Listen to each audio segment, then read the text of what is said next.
오늘은 사회 분야입니다. 시작 발언 듣겠습니다. 노무현 전 대통령이 서거하신 지 16주년이 되는 날입니다. 전 국민의 사랑을 받으셨고 국민과 소통하면서 권위를 버리고 오로지 사람 사는 세상을 원했던 그분이셨습니다. 반칙과 특권 없는 세상을 원하셨지만 여전히 반칙과 특권은 횡행하고 있습니다. 국민이 주인으로 존중받고 모든 국가 역량이 오로지 국민만을 위해서 쓰여지는 제대로 된 민주공화국, 진짜 대한민국을 반드시 만들어야 합니다. 저 이재명이 반드시 해내겠습니다. 방금 이재명 후보 또 이제부터 진짜라고 하는데 그러면 그전에는 전부 가짜 대한민국이었습니까? 정말 의학이 짝이 없습니다. 민주당이 지금 공직선거법의 허위사실 유포죄를 삭제를 해가지고 거짓말 많이 하는 사람이 유리하도록 이렇게 법을 바꾸고 있습니다. 이게 말이 됩니까? 이 거짓말을 이렇게 계속하고 총각사칭, 검사사칭까지 하면서 어떻게 진짜 대한민국을 말할 수 있습니까? 국민 여러분, 여러분의 소중한 한 표로 이 가짜를 물리칩시다. 진짜 정의로운 정치를 만듭시다.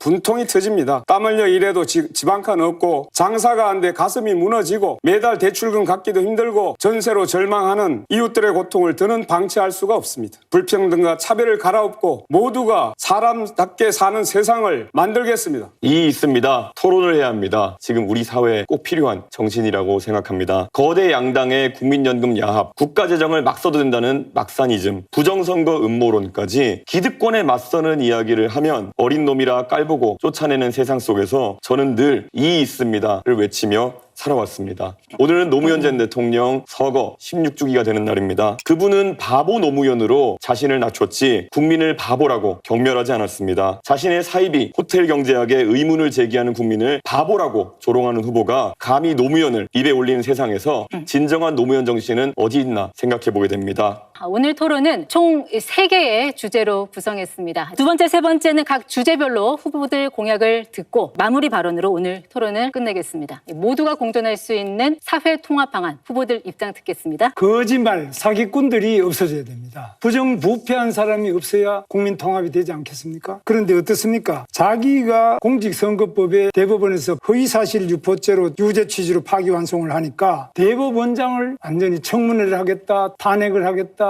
대법관을 100명을 뽑겠다, 대법원까지도 자기 마음대로 하려고 합니다. 또 헌법재판소에서 사심까지도 대법원 재판을 다시 하도록 이렇게 하려고 하고 있습니다. 이재명 후보 자신은 5개나 재판을 받고 있습니다. 불법 대북 송금 사건으로 부지사를 감옥에 보내놨는데 7년 8개월입니다. 어떻게 부지사가 감옥에 가 있는데 지사가 멀쩡한 대북 송금이 어떻게 가능합니까? 저도 도지사를 해봤지만 있을 수 없습니다. 백현동, 대잔동 비리로 얼마나 많은 사람들이 감옥 가 있고 얼마나 많은 사람이 의문사를 했습니까? 뿐만 아닙니다. 측근들이 이렇게 어렵지만 다른 사람들도 전부 어려움에 처했는데 거짓말과 부패를 뿌리 뽑는 것이 국민 통합의 첫걸음이 안 되겠습니까? 네, 아직도 부정선거 망령에 벗어나지 못하는 윤석열 극우 내란 세력, 진실을 망상으로 덮어버리려는 음모론, 이것부터 척결하는 것이 사회통합의 시작입니다. 이번 대선에서 극우 세력을 퇴출시키고 진보정당 민주노동당과 중도보수 민주당이 경쟁하는 새로운 정치판으로 교체해 주십시오. AI 연산용 GPU 한 장 가격이 5천만 원 정도 합니다. 그런데 원가만 따져보면 120원이라고 하는 사람도 있을 겁니다. 반도체가 모래에 있는 성분에서 나오니까요. 이걸 두고 GPU 원가는 120원이라고 하면 농담이지만 그것을 근거로 대기업이 폭리를 취하니까 이윤을 빼앗아서 국민에게 나눠주자라고 하면 선동이 됩니다. 여기에 원가는 원두값의 줄임말 같은 억지 해석과 문자폭탄이 따라붙으면 정치는 증오의 도구가 되는 겁니다. 우리나라가 극단적 가난에서 벗어난 시기에 태어나 좋은 교육받고 자라난 사람들이 대학에 가서 구시대적 계급론에 빠지더니 사회에 나가서도 세상을 흑백으로 갈라치고 특정 세대와 계층을 갈라치고 거기에 순응하지 않는 사람들은 적폐라고 몰아붙이면서 우리 사회의 갈등 구조를 증폭시켜 놓았습니다. 더 나아가 이에 이의를 제기하는 젊은 세대에게 너희는 어리다, 혐오를 조장한다, 덮어씌우기까지 합니다. 이 문제를 해결하는 방법은 간단 명료합니다. 이제는 낡은 세대가 정치 일선에서 깔끔하게 물러나고 열린 세계에서 나고 자란 세대가 전면에 나설 때입니다. 그래서 근본적인 해결책은 지속적으로 성장하는 사회로 가는 것입니다. AI를 포함한 첨단 기술 산업들을 육성하고 기후위기에 맞춰서 신재생 에너지 관련 산업들을 키워야 됩니다. 그리고 문화산업 등을 키워서 전 세계적으로 대한민국이 다시 우뚝 일어서야 합니다. 그런데 이 정치가 최근에 좀 이상하게 변질했습니다. 상대를 존중하고 대화하고 인정하고 또 타협해야 되는데 상대를 제거하려고 합니다. 가장 극단적인 형태가 이번에 내란, 계엄 사태죠. 야당을 완전히 쓸어 없애버리려고 한 것 아닙니까? 이번 내란 사태 사태를 엄격하게 심판하는 것, 이게 가장 중요한 방안이라고 생각됩니다. 공직자로서 가장 부패한 사람, 대장동 비리부터 백현동 비리로 법인카드를 쓴다든지 방탄조끼 입고 방탄 유리하는 거는 좋은데 방탄 입법을 합니다. 국회를 이용해가지고 온갖 법을 만드는데 전부 자기가 재판 안 받으려고, 자기가 대통령이 되면 그다음부터 재판을 다 중지시킨다. 대법원장에게 청문회를 하겠다, 특검을 하겠다, 대법원을 아예 싹 바꿔가지고 100명까지 대법원을 늘리겠다, 대법원 결정에 또 승복하지 않으면은 헌법재판소에 판결받겠다, 이렇게 하는데 우리 이재명 후보한테 제가 묻습니다. 네. 지도자가 되고 또 국민 통합을 하려면 가정에서부터 좀 통합이 돼야 안 됩니까? 친형님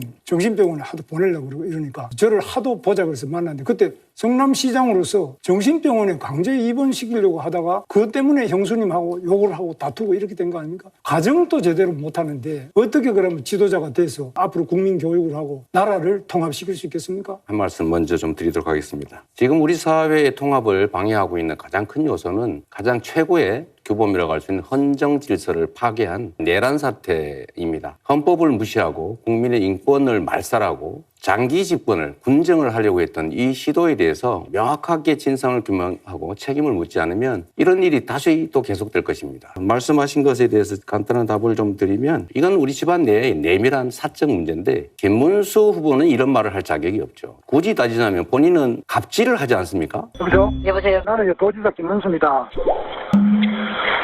여보세요? 예예. 경기도지사 김문수입니다. 예예. 무슨 일 때문에요? 우리 남양주 소방서 맞아요? 예 맞습니다. 이름 누구요? 무슨 일 때문에 전화하신 건데요?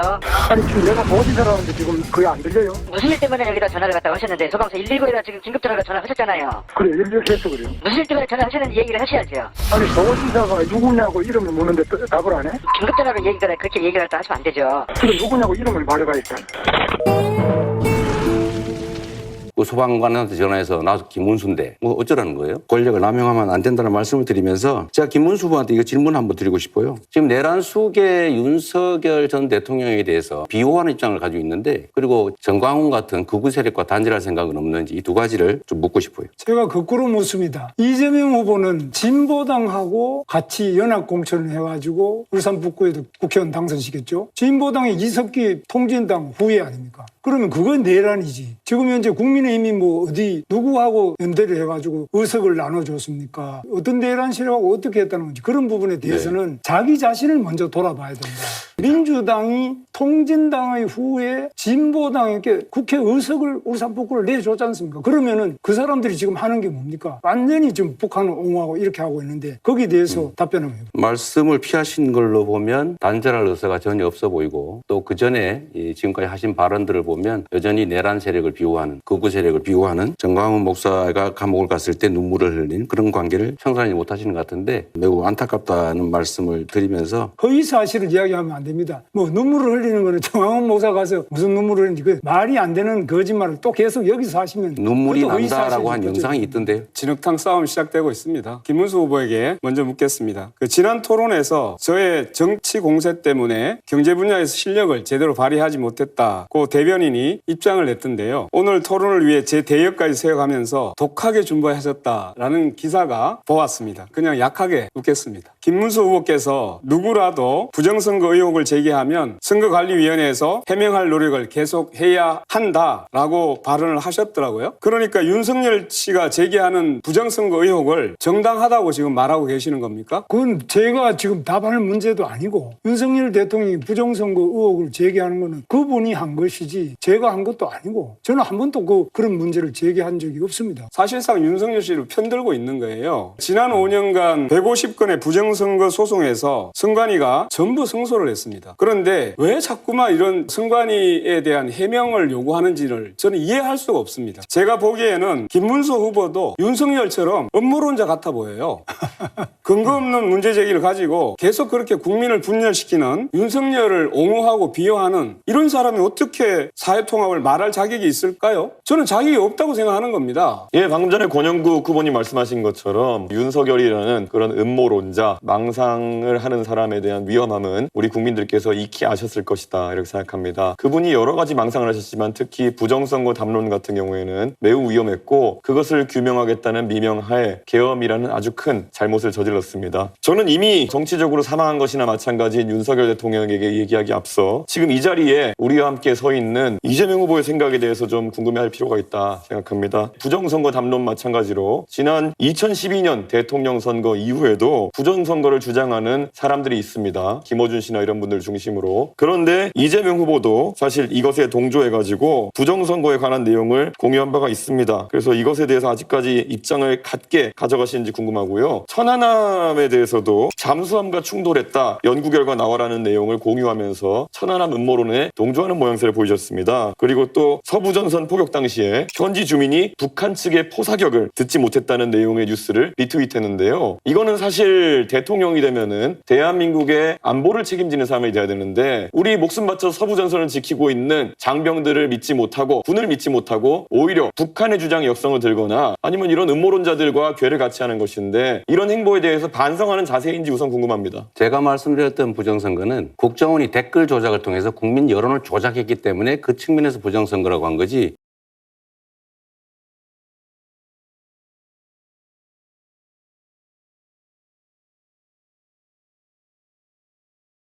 무슨 투개표를 조작했다 이런 차원의 윤석열이나 우리 김문수 후보가 관심 갖는 그런 부정선거는 아니라는 말씀 하나 드리고, 두 번째로는 천안함은 저는 정부 발표대로 북한의 공격에 따른 것이라고 공식적으로 제가 숫자 발표했다는 말씀을 드립니다. 이준석 후보한테 이거 하나 여쭤볼게요. 계엄 이거 해제하는 거 정말로 중요했는데 11월 3일 밤이죠. 다른 사람들은 전부 국회 담을 넘어서 들어가 전부 계엄 해제에 참여했는데 본인은 왜 보좌관이 넘어가자 했는데 뭐 거의 폭언을 하면서 계속 말다툼을 하면서 결국은 계엄 해제 표결에 참여하지 않았어요. 저는 이게 싸우는 척하면서 결국은 실제로는 계엄 해제에 반대한 거 아니냐. 그 담 넘어가면 되잖아요. 왜 안 했는지 일단 궁금하고, 두 번째로는 지금 단일화 논란이 많은데 당권을 주겠다든지 총리를 맡겨주겠다 이런 제안이 있었던 걸로 보이는데 뭘 또 거래를 하는 거 이런 거 불법 아닌가요? 이 내란 세력 후보와 단일화 할 건지 궁금해서 한번 물어봅니다. 저는 결국 이재명 후보가 음모론적이고 세상을 참 삐딱하게 보고 있다는 것을 다시 한번 증명하고 있다, 이런 생각을 합니다. 계엄이 터졌을 때 천하람 의원실에 저와 막역하게 지내는 비서관에게 그 얘기를 했을 시점은 이미 표결이 끝난 시점이었습니다. 제가 도착한 시점이 표결 한 5분, 4분 전이었고요. 그렇기 때문에 제가 안에 있는 민주당 의원들과 소통까지 해가면서 정확한 숫자를 파악해서 저는 밖에서 못 들어간 의원들과 같이 들어가겠다 했던 것입니다. 저는 귀당에 있는 의원들과 계속 소통하고 있었습니다. 지금 국회 본회의장에 몇 명이 들어갔냐. 제가 택시를 타고 국회 쪽으로 이동하는 와중에도 계속 물어봤고요. 그래서 170명 가까이 들어갔다는 것을 보고 안심해서 저는 밖에서 그러면은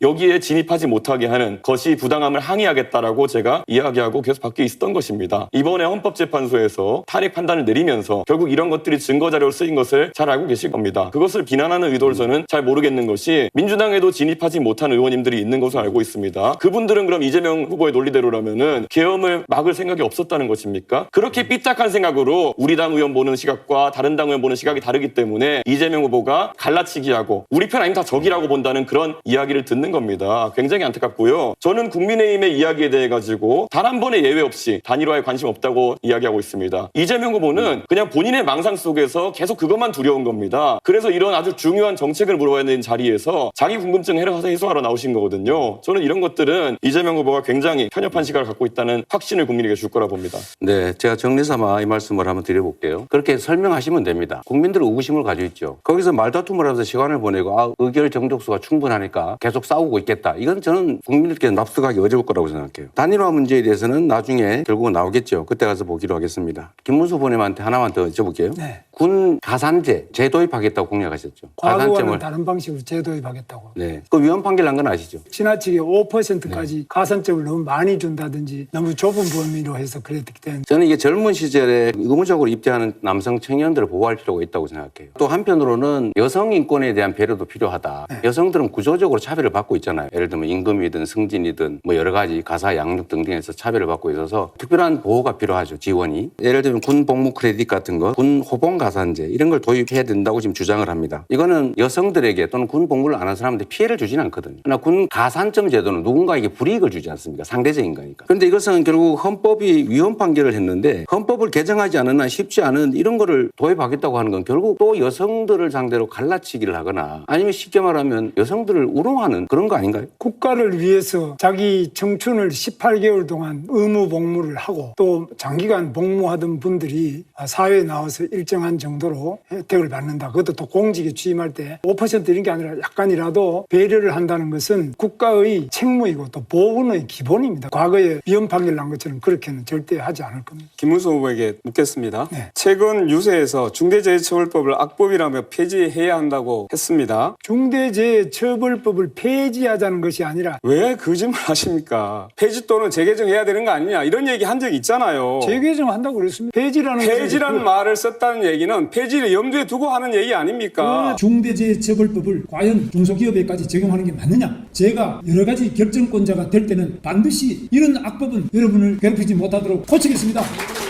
제가 얘기 중대재해처벌법이 계속하겠습니다. 아니라 이재명 후보께. 제가 시간이 많이 남지 않아서 지난해 연말 그 신사동 반지하에서 거주하던 50대 남성이 생활고로 사망을 했습니다. 알고 네. 계실 겁니다. 네. 이 죽음의 배후에는 부자들에게 87조 원이라고 하는 그 세금을 깎아준 윤석열 정부가 있습니다. 그런데 매우 유감스럽게도 민주당도 예산심사에서 합의를 해줬습니다. 원상복구해야 않겠습니까? 원칙적으로 동의합니다만 지금은 경제 상황이 너무 어려워서 지금은 유보해야 될 것 같습니다. 제가 이재명 후보에게 또 묻겠습니다. 저는 경기도지사를 할 때 청렴도를 끌어올리기 위해서 노력을 해서 16등 하던 경기도가 제 마지막 3년 동안은 계속 1등을 했습니다. 그런데 이재명 후보는 2등급의 경기도가 3등급으로 청렴도가 떨어졌을 뿐만 아니라 지금 현재도 재판을 5개나 받고 있습니다. 전부 경기도지사 재임 때 또는 성남시장 때입니다. 또 법인카드 부분을 보면 이건 정말 좀 일반인들이 분노할 수밖에 없습니다. 법인카드를 가지고 지나치게 사적인 일제 샴푸를 사쓴다든지 뭐 여러 가지 그 이루 말할 수 없는 부정이 많아서 우리 사모님께서도 지금 유죄를 받고 그런 어려움을 겪고 있는데 이재명 후보 본인이 만약 이것을 안 고치고는 대통령이 되면 어마어마하게 큰 사건을 번져서 온 공직자가 윗물이 맑아야 아랫물이 맑은데 윗물이 이렇게 탁하고 부정부패 비리에 방탄 입법을 하고 방탄조끼를 입고 이렇게 해가지고는 과연 우리 공직이 유지되겠나 걱정이 되는데 어떻게 생각하십니까? 김문수 후보가 소속된 그 정권이 아무런 증거도 없이 언론 플레이해가면서 마구 무작위 조작 기소를 한 결과다 이 말씀을 드리고 그 증거가 있으면 구체적 증거를 한번 내보십시오. 저는 그렇게 쓴 일이 없어요.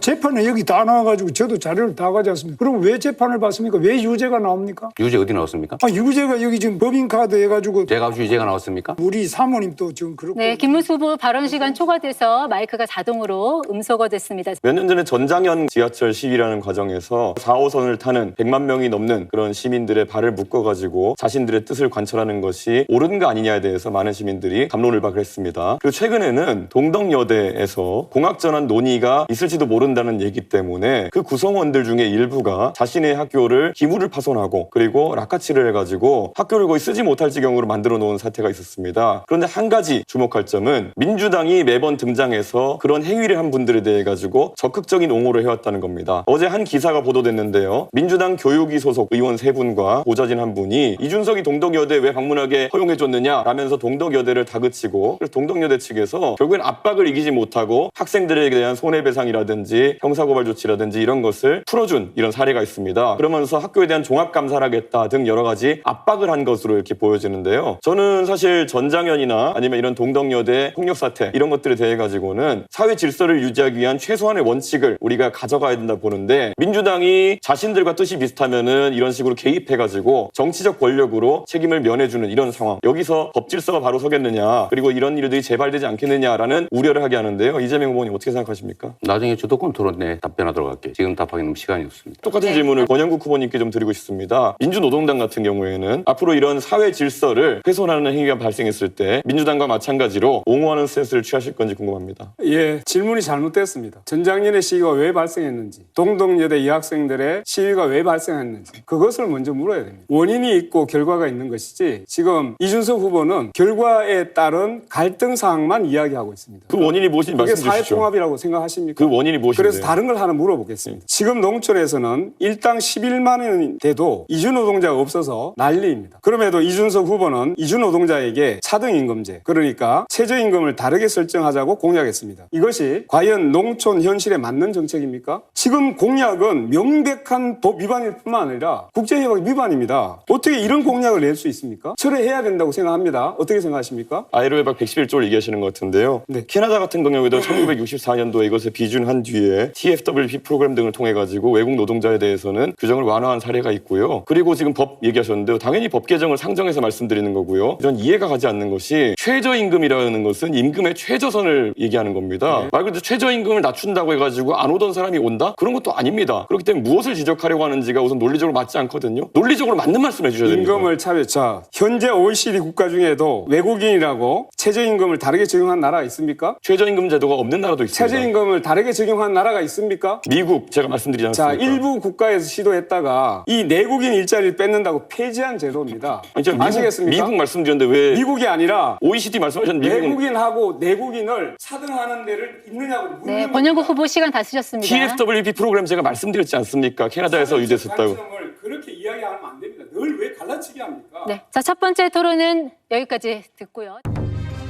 당신은 나의 동반자 영원한 나의 동반자 내 생애 최고의 선물 당신과 만남이었어 잘 살고 못 사는 건 타고난 팔자지만 당신만을 사랑해요 영원한 동반자요